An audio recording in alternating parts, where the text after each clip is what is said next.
Assalamu alaikum, Rabbi Jambi. On calminama, Masha'Allah, on dit Sougabe Jambi. Partout, il y aura de réunions de Djawambe. Vous allez vous. Masha'Allah, ça c'est habillement de Djawambe, Agnoro de Sahel. Ça c'est Konyamuso. Si un Djawando se marie, Masha'Allah. On y a boulot, nous avons chacun. Bon, ni Bouga habillement. Ah, Dadjay. Amara wa dia nyafo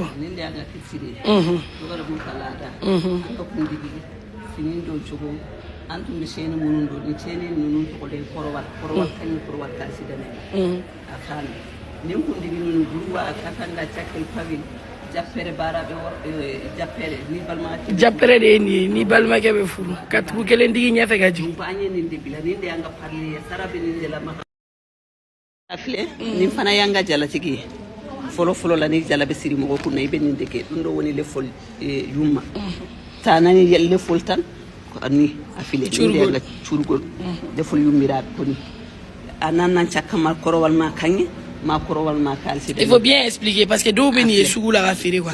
Explication ne be ga don parce que follow nin tumbe do an lengo sanu quoi nin tumbe gosi an lengo biti de la wali may ba gosi ka lengo la sanu bilema yama anti an kunte jidero afile nin de ante anversi do ante garantie shinta indu afile ni de ga turudu ndo ko pidorde a fami pidorde mada a wada hen ci solo mada tappado e kanya ma ngada hakkunde hen nami ay ndo ko piltedi afile sanu yara ni nya sanu dede dante dogla anya annana ni nyebi kayira jogora muna ninde kunye jogora me muso ninde kunye ka sanu ya abi tulola ibeta konya na ibeta dingurina afina piltedi ma tangara no ruma ibi ka piltedi la doron ka tulola afile awo ni fana jala tigi ni fana demba jala tigi de afala ale fana yuma le folti yame anaka loma sa ima jumende se kanyi kanimbo sa foi demi se le fo duma abali bugo tigi mine mashallah afile nunde awo nunu fana ni be fengede folumande awo ni be folumande oh tafe nunu dundo woni gude meden chañade afami itu yene bugo tigi le be nyeba fe ko so nyeba fe ay jogora même so ci man wiye sanu ite nyini ngani na nin tanga kono horon chakade jogora medeni abete meka tayoro yoro be nin chakka inde soraka kan dundo ko chakka meden nyaadi tibe seni fana ma korba afile ni anga jogora mew ni mogo mum balma kebe na furu guru nundo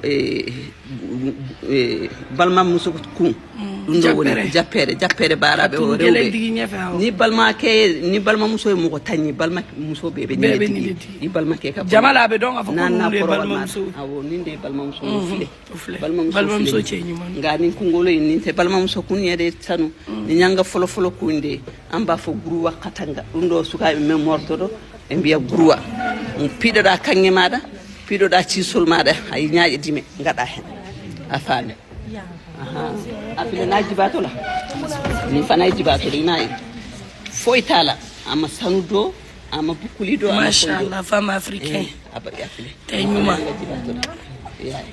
ni be grouwa katanga de afile nunu flabe jibato ne jibato dogonde di jigine dogon ceng man bena ikoro ki cigato iga jigalaw gera ni ga seru jibato refle mai ni turubla na nyefe ay turu imbe ketande ni turube to ko fe ay da aw ni tabushuye ni turu inde to koy takkal ni tari kungulo digi misemani na ni na doro ibabe kono horo ni sanuta abaki tulo kerpela la kacedi fenge kala kubel ninde to koy kubel nin tumbe jogora medem sen no ko sobe ko mi baka tigi tulo ko fe dum do wete takkal a fami ko kundi gilen ko ferabe ka wuli me muso en ka ko no wuli ni abena ma ere sira don do ko so awo afile ko muso en ka ko no wuli ni fe jogora menan folo nanga furu kera nin dem sen fitini do tumba tugan ko no wuli ni kata ci de yala afile ko muso en ka ko no wuli ni fe de fanda ibo nyabala nine be kika kwa wuli okay Donc Nimbe Gaïra Kafo, nous sommes Diawambé et puis nous sommes fiers aussi d'être Diawando.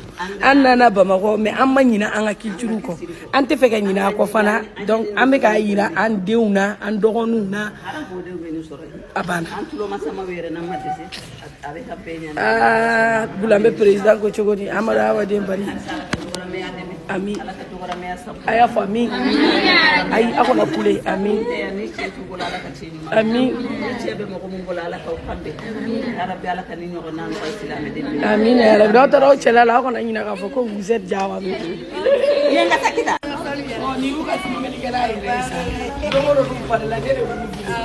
Parce que Jaf est 15 pour le taxi. Cameraman. Si t'as une vidéo, tu es